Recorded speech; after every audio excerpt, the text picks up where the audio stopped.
ఓం గం గణపతియే నమః. శ్రోతలకు నమస్కారం. మన ఛానల్కు స్వాగతం. స్కంద చరితం 9వ భాగం. రచన శ్రీ గణపతి సచ్చిదానంద స్వామీజీ గారు. వల్లీ కళ్యాణం. స్కంద చరిత్రలో వల్లీ కళ్యాణం ఒక విశేషమైన ఘట్టం. ఈ ఘట్టంలో కుమారస్వామికి సామాన్యులైన పామర జనులపై గల విశేషమైన ప్రీతిని గురించి చెబుతుంది. అదేవిధంగా ఆయనకు సదాచార సంపన్నులైన బ్రహ్మార్తులు ఒకటే, మాంసాహారులైన ఆటవికులు ఒకటే అనే దాన్ని కూడా స్పష్టం చేస్తుంది. ఇదే విషయాన్ని శంకర భగవత్పాదులు తమ భుజంగ స్తోత్రంలో ఇలా వివరించారు. మునులకు గాని భక్తిపరులైన నరులకు గాని వాంఛితాలను అనుగ్రహించటానికి దేవతలు చాలామంది ఉన్నారు. కానీ అత్యంత అంత్యజులైన మానవులకు కూడా అభిష్టాలను అనుగ్రహించటంలో కుమారస్వామి కంటే వేరే దైవం నాకు తెలియదు. సుబ్రహ్మణ్య స్వామి విష్ణుపుత్రి అయిన సుందరవల్లితో శివముని కూతురిగా జన్మించి నంబిరాజు వద్ద దత్తపుత్రికగా పెరిగినట్లయితే నేను నిన్ను వివాహం ఆడతాను అని వరాన్ని అనుగ్రహించాడని మనం ఇదివరకే చెప్పుకున్నాం. ఇక కథలోకి వస్తే, విష్ణు అంశ కలిగిన ఉపేంద్రుడు ఒకసారి వైకుంఠానికి వచ్చాడు. అక్కడ విష్ణువును దర్శించాడు. తరువాత మహావిష్ణువు, మహాలక్ష్మి, ఉపేంద్రుడు ముగ్గురు కబుర్లలో పడ్డారు. అలా ముగ్గురు మాట్లాడుకుంటూ ఉండగా కణ్వ మహర్షి వచ్చాడు. మాటల్లో పడిన ఆ ముగ్గురు కణ్వ మహర్షిని గుర్తించలేదు. అందుకు కణ్వుడు చాలా బాధపడి కోపంతో ముగ్గురిని ఇలా శపించాడు. ఓ విష్ణుమూర్తి, నువ్వు భూలోకంలో శివమునిగా జన్మించు. ఓ లక్ష్మి, నువ్వు శివమునిని తపస్థలంలో జింకవై పుట్టు. ఉపేంద్ర, నువ్వు కోయరాజువై నంబిరాజుగా జన్మించు. ఈ శాపాలు విని ఆ ముగ్గురు కణ్వ మహర్షిని శాంతపరిచి, మునీంద్ర, మీ శాపం కూడా లోక కళ్యాణాన్ని చేస్తుంది. మీరు శపించారని మాకు బాధ లేదు. కానీ భూలోకంలో అనేక జన్మలు తీసుకోవటం మాకిష్టం లేదు. కనుక నీ శాపాన్ని కొద్దిగా సవరణ చెయ్యండి అన్నారు. అందుకు కణ్వుడు, సరే అయితే భూలోకంలో ఒక జన్మను ఎత్తండి, సరిపోతుంది అన్నాడు. మహావిష్ణువు కొద్ది కాలంలోనే శివముని అనే మూగ తపస్విగా అవతరించాడు. శివముని తపస్సు చేసుకుంటున్న అడవిలో మహాలక్ష్మి ఒక జింకలాగా జన్మించింది. ఉపేంద్రుడు వేటగాడైన కోయవాడై నంబిరాజుగా జన్మించాడు. కొంతకాలం గడిచిన తరువాత ఒకరోజు శివమునిని తపస్సు చేసుకుంటున్న స్థలానికి జింక వచ్చింది. శివముని ఆ జింకను చూశాడు.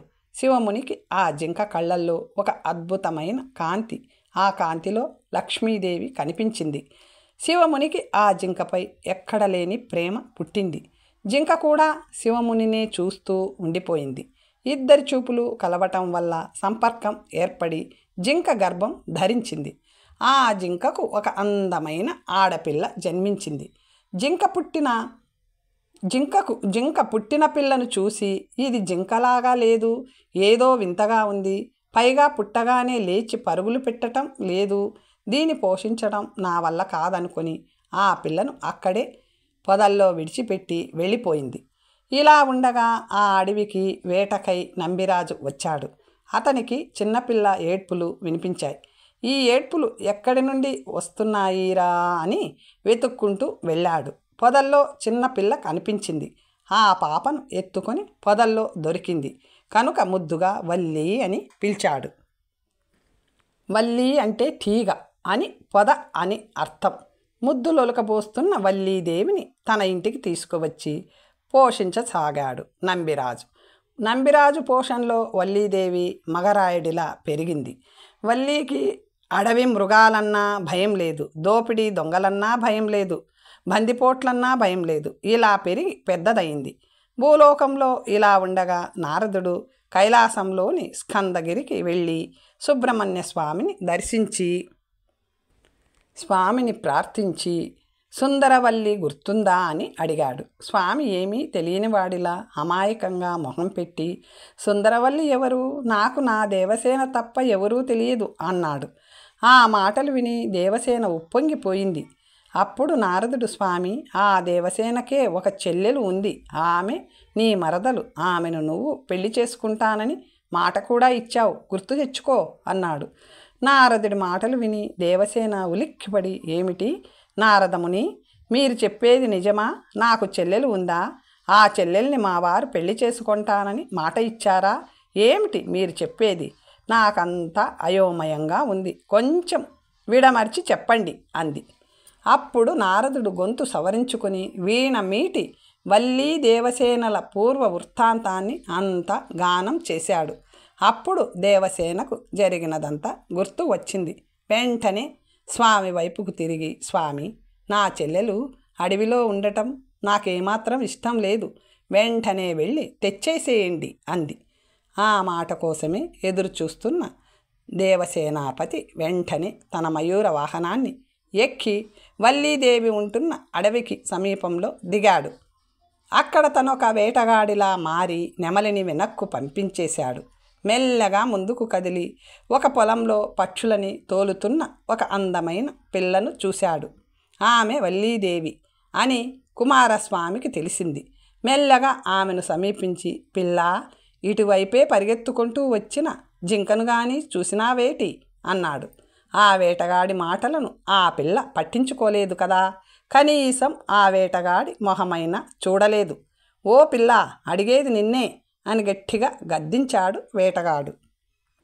పరిగెత్తే జింకలను చూసి నీతో చెప్పటం కాదు నా పని అని ఆమె అన్నది. ఆ వేటగాడు చూశావా లేదా చెప్పు అంటూ ఆ పిల్ల చెయ్యి పట్టుకున్నాడు. ఆ పిల్ల గూడెం అంతా వినిపించేటట్టు గట్టిగా అరిచింది. వేటగాడు కంగారుపడి, పిల్లా పిల్లా అరవకు, నువ్వు నాకు బాగా నచ్చావు, నన్ను పెళ్లి చేసుకుంటావా అని అడిగాడు. ఆ పిల్ల సమాధానంగా ఇంకా గట్టిగా ఏడ్చింది. ఆ అరుపులు విని ఆమె యొక్క 7 అన్నలు అక్కడికి వచ్చారు.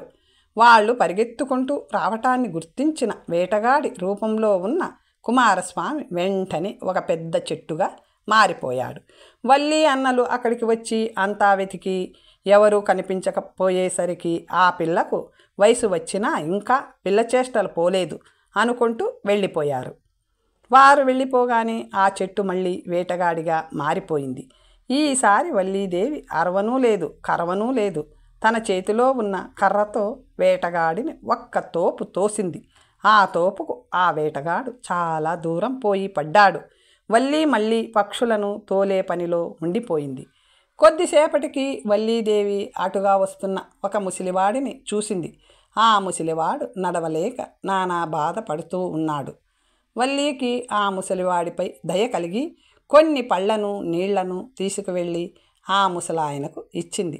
ముసలివాడు పళ్ళు తీసుకుంటూ వల్లీ వంక చిలిపిగా చూసి కన్ను కొట్టాడు. వల్లీదేవి అమాయకంగా, కంటిలో పురుగు పడిందేమో, తీసుకోండి అంది. అప్పుడు ఆ ముసలాయన, అమ్మాయి, పురుగు కాదు, పులి కాదు, నీకోసమే కన్ను కొట్టాను అన్నాడు. అంతటితో ఆగక, నన్ను పెళ్లి చేసుకుంటావా అన్నాడు. ఈసారి వల్లీకి పట్టరాని నవ్వు వచ్చింది. ఆ ముసలాయనతో, తాత, నిన్ను పెళ్లి చేసుకోవటానికి నాకేమీ అభ్యంతరం లేదు, కానీ నేను పెళ్ళి అంటూ చేసుకుంటే మా కులదైవం కుమారస్వామిని చేసుకుంటాను అని ప్రతిజ్ఞ పూనాను అని చెప్పింది. ఇంతలో ఎటు నుంచి వచ్చిందో ఒక మదపుటేనుగు అటుగా శబ్దం చేసుకుంటూ పరిగెత్తుకుంటూ రాసాగింది. వల్లీదేవి ఆ ఏనుగును తోలాలని చాలా ప్రయత్నం చేసింది. ఆ ఏనుగు ఏమాత్రం భయపడకుండా మీదకు వచ్చింది. వల్లి భయంతో పరిగెత్తుకుంటూ వచ్చి ముసలాయన చెయ్యి పట్టుకుంది. ఆ ఏనుగు నుండి రక్షించమని కోరింది. అప్పుడు ఆ ముసలాయన, పిల్లా, పెళ్లి చేసుకుంటావా అన్నాడు. అందుకు వల్లి, చేసుకుంటాను లేవయ్యా, ముందు దాన్ని తోలు అన్నది. ఆ ముసలాయన, ఏనుగా పో అని గట్టిగా అరిచాడు. ఆ ఏనుగు తొండం దించి వెనక్కు వెళ్ళింది.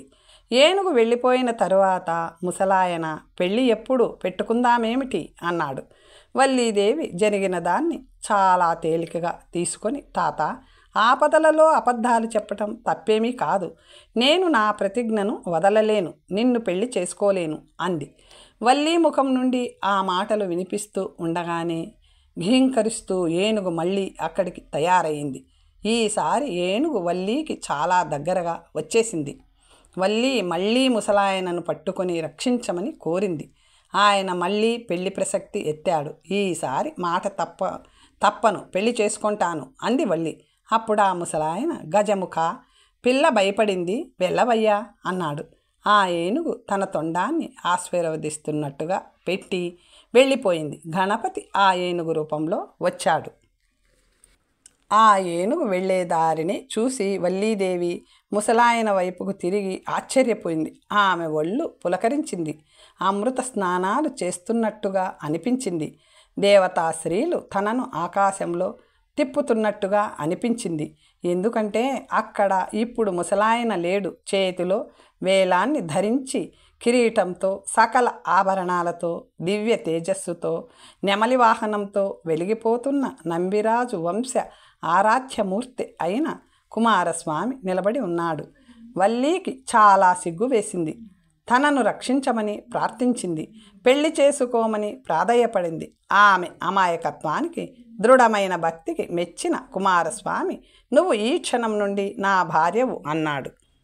ఇలా ఉండగా వల్లీని ఎవడో వేటగాడు బాధ పెట్టాడని, ఇప్పుడు ఎవరో ముసలాయన ఇబ్బంది పెడుతున్నాడని గూడెమంతా తెలిసింది.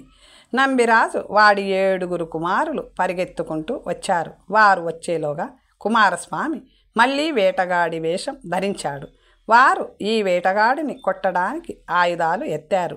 ఆయన తన వేలాయుధంతో అందరినీ బూడిద చేశాడు. వల్లీదేవి, స్వామి, నా వారి తప్పును మన్నించి వారిని మళ్ళీ బ్రతికించు అని ప్రార్థించింది. కుమారస్వామి వారినందరినీ మళ్ళీ బ్రతికించాడు. ఈ విధంగా స్వామిచే సంస్కరింపబడిన ఆ కోయజనం తమ కులదైవమైన వేలాయుధుడిని దర్శించారు. వేలమంటే ఈటె, కర్ర. కోయవారు వేటకై ఈటెకర్రని వాడుతారు. ప్రతి సంవత్సరం ఈ ఈటెకర్రకు పూజలు జరుపుతారు. దాన్ని ధరించాడు కనుక కుమారస్వామి వారికి ఆరాధ్యుడయ్యాడు. వారందరూ ఆయనకు నమస్కరించి వారికి తెలిసిన భాషలో స్తుతించి తమపై దయచూపమని ప్రార్థించారు. ఇంతలో నారద మహర్షి అక్కడికి వచ్చి వల్లీ కళ్యాణాన్ని జరిపించాడు. ఈ విధంగా విష్ణుమాతులుడైన మేనల్లుడు కుమారస్వామి విష్ణుమూర్తి 2 కూతుళ్లను పెళ్లి చేసుకొని విష్ణుజామాత అయ్యాడు. అంటే విష్ణువుకు అల్లుడయ్యాడు. మాధవమాతుల విష్ణుజామాత అనే 2 కుమారస్వామి నామాలలో ముఖ్యమైనవి. తరువాత వల్లీ దేవసేన సమేతుడైన శ్రీ సుబ్రహ్మణ్య స్వామి స్కందగిరిని చేరాడు. ఈ చరిత్రను చదివిన వారికి, విన్నవారికి పాపాలు పోయి అజ్ఞానం దూరమై యోగం సిద్ధించి సుబ్రహ్మణ్యుడి కృప కలుగుతుంది. సుబ్రహ్మణ్య క్షేత్రాలు. సుబ్రహ్మణ్య స్వామికి దక్షిణ భారతదేశం వారికి దేవ భక్త సంబంధం ఉంది. స్వామి సేవక సంబంధం ఉంది. పితృపుత్ర సంబంధం ఉంది. స్నేహ సంబంధం ఉంది. జ్ఞాన సంబంధం ఉంది. యోగ సంబంధం ఉంది. విడదీయలేని అనర్వచనీయమైన సంబంధం ఉంది. అందుకే కుమారస్వామిని దక్షిణ భారతదేశం వారు ఇంటింటా అర్చిస్తారు. విగ్రహ రూపంలోనూ, పుట్ట రూపంలోనూ, నాగప్రతిమ రూపంలోనూ, నాగరాజ రూపంలోనూ, ఓంకార రూపంలోనూ, వెల్ రూపంలోనూ, శక్తి కుండలని సర్పరూపంలోనూ, కుజగ్రహ రూపంలోనూ, జ్ఞానశక్తి రూపంలోనూ, కుమారీ శక్తి రూపంలోనూ, పిల్లల రూపంలోనూ స్వామి సేవలు అందుకుంటూ ఉంటాడు. ఉత్తర భారతదేశం వారు కూడా సుబ్రహ్మణ్య స్వామిని అర్చిస్తారు. కానీ అక్కడ అంత ప్రచారంలో లేదు. కొన్ని ప్రాంతాల్లో అర్చించినప్పటికీ వారు స్వామిని నిత్య బ్రహ్మచారిగానే అర్చిస్తారు. తమిళ భాషకు ఆదికర్త కనుక తమిళ దేశంలో జన్మించిన వల్లీదేవిని వివాహం చేసుకున్నాడు కనుక తమిళ దేశంలోనే శూరపద్ముడి సంహారం కూడా జరిగింది కనుక తమిళ దేశీయులు స్వామిని తమిళ దైవం మురుగన్, ఆర్ముగన్, వేలాయుధ, స్వామినాథ, ముత్తుస్వామి అనే పేర్లతో భక్తిగా కొలుస్తున్నారు. కుమారస్వామి తన తల్లిదండ్రులపై అలిగి భూలోకానికి వచ్చి అంతటా తిరిగాడని, అందులోనూ విశేషంగా అన్ని కొండలు ఎక్కాడని చెప్పుకున్నాం. అలా స్వామి పాదం మోపిన ప్రతి కొండ, ప్రతి మూల, ప్రతి ఊరు ఒక దివ్యక్షేత్రంగా మారింది. కనుక సుబ్రహ్మణ్య క్షేత్రాలు ఇన్నే అని చెప్పటం కష్టం. కలియుగ వరదుడైన కుమారుడు ప్రతి ఇంట ఉన్నాడు. కానీ తీర్థయాత్రలు చేసి స్వామి అనుగ్రహాన్ని పొందాలి అనుకునే వారికి క్షేత్ర విషయాలలో ఒక సిద్ధాంతం ఉండాలి. కనుక మనం ఇప్పుడు ఆంధ్ర, తమిళ, కర్ణాటక రాష్ట్రాలలో ఉన్న కొన్ని ప్రసిద్ధ క్షేత్రాలను గురించి చెప్పుకుందాం. స్వామి క్షేత్రాలు లెక్కలేనన్ని ఉన్నప్పటికీ మొదటిగా ఆయన క్షేత్రాలను గురించి విశేషంగా గానం చేసిన వారు నకీరుడు అనే తమిళ భక్తుడు. ఈయన సుబ్రహ్మణ్య స్వామిని స్తోత్రం చేస్తూ తిరుమురుగాట్రుప్పడై అనే గ్రంథాన్ని రచించారు. నిజానికి ఆ గ్రంథం రచించబడింది కాదు. నకీరుడు ఒక ఆపద సమయంలో ఆసువుగా పాడిన స్తోత్రాలు. తమిళనాడులోని క్షేత్రాలను, క్షేత్ర మహిమను తెలిపే విషయంలో ఇదే మూల గ్రంథమని చెబుతారు. సుబ్రహ్మణ్యుడికి 6 ముఖాలు కనుక ఆయన క్షేత్రాలలో 6 క్షేత్రాలు ప్రసిద్ధమైనవి అని అంటారు. వాటికి అరుపడై వీడు అనే పేరు. అరుపడై అన్న పదం అట్రుపడై అన్న పేరు నుంచి వచ్చింది. అట్రుపడై అంటే సేన అని అర్థం. తిరు అంటే శ్రీ అని అర్థం. మురగ అంటే సుందరమైన వాడు, సుబ్రహ్మణ్య స్వామి అని అర్థం. దీన్ని బట్టి చూడగా శ్రీ సుబ్రహ్మణ్య స్వామి యొక్క రక్షణ కల్పించే 6 సైన్యాలు లేదా భక్తులకు స్వంతన కల్పించి శాంతినిచ్చే 6 సైన్యాలు అనే అర్థం వస్తుంది. కొందరు తమిళ దేశీయులు స్వామి సూరపద్ముడిపై యుద్ధానికి వెళ్తూ 6 ప్రాంతాలలో తన సైన్యాన్ని మజిలీ చేశాడని, ఆ 6 ప్రాంతాలే 6 సుబ్రహ్మణ్య క్షేత్రాలుగా వెలిశాయని చెబుతారు. నకీరుడు తన స్తోత్రాలలో కుండ్రు దొరాడల్ అంటాడు. కుండ్రు అంటే కొండ. దీన్ని బట్టి చూడగా ప్రతి కొండ స్వామి క్షేత్రమే అని తెలుస్తుంది. స్వామి నిలబడి దర్శనమిచ్చే అన్ని క్షేత్రాలను కుండ్రు దొరాడల్ అనే పేరుతో పిలుస్తారు. నకీరుడు తన గ్రంథంలో తిరుప్పారం కుండ్రం, తిరుచందూరు, పళని, తిరువేరగం, స్వామిమలై, కుండ్రుదొరాడల్, పళముందిర చోళై అనే క్షేత్రాలను ఉల్లేఖించారు. తిరుప్పరం కుండ్రం అనే క్షేత్రంలో స్వామి కూర్చొని దర్శనమిస్తున్నప్పటికీ నకీరుడు స్వయంగా ఉల్లేఖించాడు కనుక ఈ క్షేత్రం అట్రుపడైలలో చేరింది. ఆయన తరువాతి ఉపాసకులు ఈ క్షేత్రాలలో కుమారస్వామిని సేవించి తరించారు కనుక వీటిని ప్రధాన క్షేత్రాలుగా పరిగణిస్తున్నారు. ఇప్పుడు మనం ఆ క్షేత్రాల గురించి కొద్దిగా చెప్పుకుందాం. తిరుపరం కుండ్రం. సేనానాయకుడి కొండ అయిన తిరుపరం కుండ్రానికి వెళ్ళండి. పరాశరుడి కొడుకులకు తపస్థలము, నారదమునికి చాలా ఇష్టమైన స్థలము, ముచుకుందాదుల చేత రక్షించబడిన స్థలము, విష్ణువు మొదలైన క్షేత్రాల చేత, మొదలైన దేవతల చేత ప్రకాశిస్తున్న స్థలం అయిన తిరుపరం కుండ్రానికి వెళ్ళండి. సమస్త దేవతలు సంపుటింగా ఉన్న క్షేత్రము, ఆగమవెత్తలతో శోభిస్తున్న స్థలం, సమత్వాన్ని బోధించే స్థలం, సచ్చిదానందాన్ని ప్రచోదన చేసే స్థలం అయిన తిరుపరం కుండ్రాన్ని దర్శించండి. తిరుపరం కుండ్రం సూరపద్ముడి సంహారమైన తరువాత కుమారస్వామి కొంతకాలం చిరుచెందూరులో ఉండి మదురైకి 4 మైళ్ళ దూరంలో ఉన్న తిరుపరం కుండ్రం అనే కొండ ప్రాంతానికి వచ్చాడు. ఈ క్షేత్రంలో ఇంద్రుడి ప్రార్థనను మన్నించి సుబ్రహ్మణ్య స్వామి దేవసేనాదేవిని వివాహం ఆడాడు. అరుపడై వీడు అనే పేరుతో ప్రసిద్ధిలో ఉన్న 6 క్షేత్రాలలో ఇదే మొదటిదని చెబుతారు. దీనికి తెన్పరం కుండ్రం అని ఇంకో పేరు ఉంది. తెన్ అంటే దక్షిణం, పరం అంటే కైలాసం, కుండ్రం అంటే కొండ అంటే దక్షిణ కైలాస పర్వతమని అర్థం. ఈ కొండ శివలింగాకారంలో ఉండటం వల్ల భక్తులు ఈ కొండకు పరిక్రమ చేస్తారు. విగ్రహానికి కానీ గర్భాలయానికి కానీ ప్రదక్షిణ చేసే వసతి ఈ ఆలయంలో లేదు. ఒకసారి ఆదిశేషుడికి వాయుదేవుడికి జరిగిన బల పరీక్షలో వాయువు మేరు పర్వతంలోని సత్యం అనే శిఖరాన్ని విసిరి వేశాడని, ఆ శిఖరమే తిరుపరం కుండ్రంగా మారిందని తిరుప్పరంగి పురాణంలో ఉంది. కుమారస్వామి తపస్సు.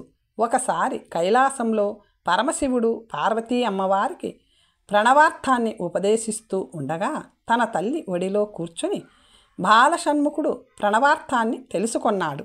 ప్రణవార్థాన్ని గురుముఖతః తెలుసుకోవాలి, కానీ వేరేగా తెలుసుకుంటే పాపమని శాస్త్రాలు చెబుతున్నాయి. నిజానికి షణ్ముఖుడే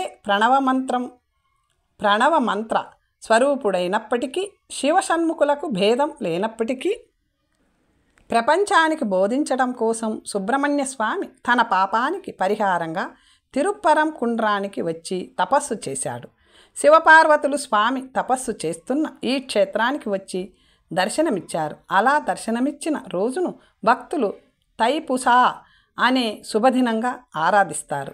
ఈ తైపుసా ఉత్సవాలు 10 రోజులు బ్రహ్మాండంగా జరుగుతాయి. పరాశర శాపానికి గురి అయిన తప్తుడు, ఆనందుడు, నంది, చతుర్ముఖుడు, చక్రపాణి, మాలి అనే పరాశర పుత్రులు ఈ క్షేత్రంలో తపస్సు చేసి షణ్ముఖ అనుగ్రహంతో జ్ఞానయోగాన్ని పొందారు. కనుక ఈ క్షేత్రానికి పరాశర క్షేత్రమని పేరు వచ్చింది. నారదముని ఈ క్షేత్రంలో సుబ్రహ్మణ్య స్వామి నుండి ఉపదేశాన్ని పొందాడు. దానికి సూచకంగా విగ్రహంలో నారదముని కూడా కనిపిస్తాడు. అలాగే సూర్యచంద్రులు దర్శనమిస్తారు. ఈ క్షేత్రంలో లక్ష్మీ తీర్థం అనే తీర్థం ఉంది. వినాయకుడికి నమస్కరించి ఉప్పు, మిరపకాయలు మొదలైన వాటిని ఆ తీర్థానికి సమర్పిస్తే సమస్త చర్మవ్యాధులు తొలుగుతాయని ఇక్కడి వారు గాఢంగా నమ్ముతారు. గోలీదారత్తు వసన్ అనే రాజు ఈ తీర్థాన్ని సేవించి తన కుష్ఠవ్యాధిని పోగొట్టుకున్నాడు. ఈ క్షేత్రం శివకేశవ అభేదాన్ని తెలుపుతుంది. ఈ ఆలయం కొండను తొలిచి కొండలోనే నిర్మించబడ్డ ఆలయం. ఇక్కడి స్వామి సూర్యచంద్ర, గాయత్రి, సావిత్రి, సిద్ధ, విద్యాధర, సరస్వతి, బ్రహ్మ, ఇంద్ర, దేవసేన, నారద వీరిచే పరివేష్టితుడై ఉన్నాడు. ఇక్కడ అభిషేకాలన్నీ కూడా వేలాదిదానికే జరుగుతాయి. స్వామికి సుగంధ తైల లేపనం మాత్రమే చేస్తారు. పాల్గొన మాసంలో ఉత్తరా నక్షత్రంలో పల్గుని ఉత్తరం అనే విశేష ఉత్సవాలను ఇక్కడ జరుపుతారు. పల్గుని ఉత్తరంలో దేవయాని కళ్యాణం జరిగింది. ఇక్కడ దేవసేన సమేతుడైన స్వామిని అర్చించిన వారికి మాంగళ్య భాగ్యం, పుత్రభాగ్యం లభిస్తుంది. చేర, చోళ, పాండ్య అనే 3 రాజవంశీయులు ఇక్కడి స్వామిని అర్చించారని పెరియ పురాణం తెలుపుతుంది. అరుణగిరినాథ స్వామి వారు ఈ క్షేత్రంపై 14 పాటలు రచించారు. ఈ క్షేత్రానికి మహాపండితుడు, ఉపాసకుడు అయిన నకీరుడికి అవినాభావ సంబంధం ఉంది. తమిళ భాషను వృద్ధి చేసిన నకీరుడు శ్రీకాళహస్తి ఆలయంలో సోమసుందర స్వామితో వాదించి గెలిచాడు.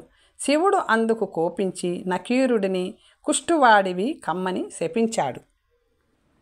ఆ నకీరుడు ఆ వ్యాధి నివారణకై అనేక క్షేత్రాలను దర్శిస్తూ సుబ్రహ్మణ్య క్షేత్రమైన తిరుప్పరంకుండ్రానికి వచ్చాడు. ఆ ఊరిలో కల్కిముఖి అనే భూతం తనకు మరణం ఉండకూడదని 1000 మంది మునులను బలి ఇవ్వాలనుకుంది. కొండ గుహలో నివసించే ఆ భూతం అటుగా పోయే మునులను బెదిరించి తన గుహలో దాచేది. అలా 999 మందిని బంధించిన ఆ భూతం 1000వ ముని కోసం ఎదురు చూస్తూ ఉండగా నకీరుడు అక్కడికి వచ్చాడు. నకీరుడు కొండకు కింది భాగంలో ఉన్న సరస్సులో స్నానం చేసి ఒక మర్రి చెట్టు కింద శివపూజ ప్రారంభించాడు. ఆ సమయంలో చెట్టు నుండి కింద పడిన ఒక మర్రి ఆకు సగం నేలపై సగం నీళ్లల్లో ఉండేటట్టు పడింది. నేల భాగంలోని ఆకు పక్షిగాను, నీటిలోని భాగం చేపగాను మారి కొట్టుకోవడం మొదలు పెట్టాయి. శివపూజలో ఉన్న నకీరుడు ఆ విచిత్రాన్ని చూసి ఆశ్చర్యంతో పూజను కాసేపు ఆపాడు. ఆ అవకాశం కోసమే ఎదురు చూస్తున్న భూతం నకీరుడిని పట్టుకొని తన గుహకు తీసుకుపోయింది. దాంతో ఆ భూతానికి కావలసిన 1000 సంఖ్య పూర్తి అయ్యింది. ఆ 1000వ మునిని చూసి అక్కడ ఉన్న 99 మంది మునులు, అయ్యా, మాకింతవరకు ప్రాణభయం లేదు, మీ రాకతో మాకు భయం పట్టుకుంది అని గట్టిగా ఏడ్చారు. అందుకు నఖీరుడు ఒక నవ్వు నవ్వాడు. ఆ నవ్వు చూసి ఒక మునికి మండి, ఏమయ్యా నవ్వుతున్నావు, నీకు ప్రాణభయం లేదా అని అడిగాడు. అందుకు నఖీరుడు, నా తండ్రి షణ్ముఖుడు ఉండగా నాకు భయమెందుకు, ఒకసారి ఓం అంటే చాలు ఆయన అందరినీ రక్షిస్తాడు అంటూ అక్కడే కూర్చొని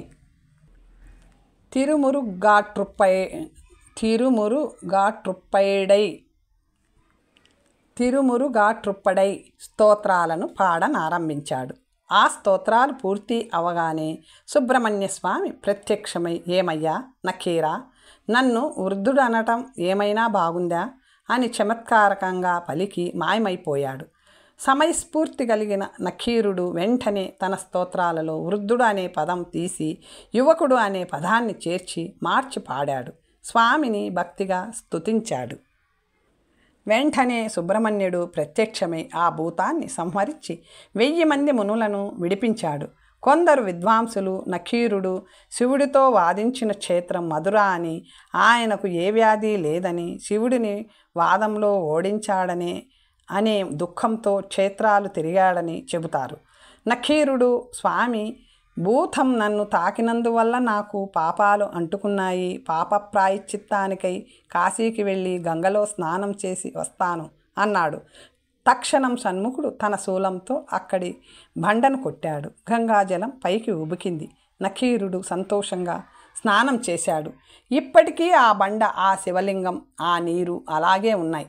నఖీరుడు నీ గుహలో కాపాడినందుకు గుర్తుగా ప్రతి ఏటా భాద్రపద మాసంలో శూలాన్ని కొండపైకి తీసుకువెళ్ళి ఉత్సవాలు జరుపుతారు. ఉత్సవం చివర్లో షణ్ముఖుడి కరుణను తెలిపే విధంగా ప్రజలపై వర్షం కురుస్తుంది.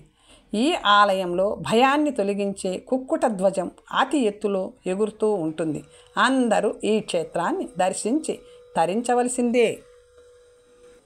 శంకర భగవత్పాదుల భుజంగ స్తోత్రాన్ని అనుసరించి శ్రీగంధ శైలంలో నివసిస్తున్నవాడా, భవబంధాన్ని నాశనం చేసేవాడా, ఓ నిత్య బాలుడా, నీకు నమస్కారం.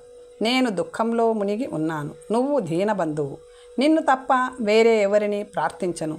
ఓ తారకారి, దుస్వప్నాలు, పీడలు, పెద్ద రోగాలు కూడా నిన్ను చూసిన తక్షణంలోనే ఆ క్షణంలోనే నయమవుతున్నాయి. మయూరాన్ని ఎక్కినవాడా, మహావాక్యాలలో రహస్యంగా ఉన్నవాడా, మనోహరమైన దేహం కలవాడా, మహామంత్రాలే ఇల్లుగా కలవాడా, మహావిష్ణువుతో సమానుడా, మహాయోగుల హృదయాలలో ఉండేవాడా, నాలో ఉన్న మలాన్ని నవ్వుతూ నాశనం చెయ్యి. మానవులు నీ దగ్గరకు రావటంతోనే వారు సంసారమనే సాగరాన్ని దాటుతున్నారు అనే దాన్ని తెలుపుతూ సముద్ర తీరంలో ఉంటున్న గురు స్వరూపుడవు, సచ్చిదానంద రూపుడవు అయిన నీకు నమస్కారము. రెండవ క్షేత్రం తిరుచెందూరు. తమిళనాడు కన్యాకుమారి సముద్ర తీరాలలో ఉన్న క్షేత్రమే తిరుచెందూరు. కాచీయప్ప స్వామి రచించిన కంద పురాణానుసారంగా సుబ్రహ్మణ్య స్వామి శూరపద్మ సంహారానికై బయలుదేరి తిరుచెందూరులో తన ప్రధాన స్థావరాన్ని ఏర్పాటు చేసుకొని అక్కడ నుండి వీరబాహువును దూతగా పంపాడు. శూరపద్ముడి సంహారమైన తరువాత స్వామి తిరిగి వచ్చి కొన్ని రోజులు తిరుచెందూరులో ఉన్నాడు. ఆ సమయంలో అక్కడ క్షేత్ర నిర్మాణం జరిగింది. స్వామి బాలసుబ్రహ్మణ్యుడిగా వెలిశాడు. ఈ స్వామిని భక్తులు స్కంద షష్ఠి వ్రతంతో విశేషంగా అర్చిస్తారు. ఆ 6 రోజులు భక్తులు ఎంతో నిష్టగా ఉంటారు. కాష్ట మౌనాన్ని పాటిస్తూ ఉపవాస జాగారాలు చేస్తూ 6 రోజులు ఆలయంలోనే ఉంటారు. ఈ వ్రతాన్ని ఆచరించే వారికి అనుకున్నవన్నీ నెరవేరుతాయి అనటానికి కోకొల్లలుగా సాక్ష్యాలు ఉన్నాయి. దేవదాసి కథ. తిరుచెందూరులో స్వామి భక్తురాలైన ఒక దేవదాసి ఉండేది. ఆమె ప్రతిరోజు రాత్రి స్వామిని పూలమాలతో సేవించి స్వామివారి ఏకాంత సేవ అయిన తరువాతే ఇంటికి వెళ్ళేది. ఒకరోజు స్వామిని సేవించి ఇంటికి తిరిగి వెళ్తూ ఉండగా ఆమె ఆభరణాలపై ఆశతో కొందరు దొంగలు ఆమెను కర్రలతో కొట్టి చంపబోయారు.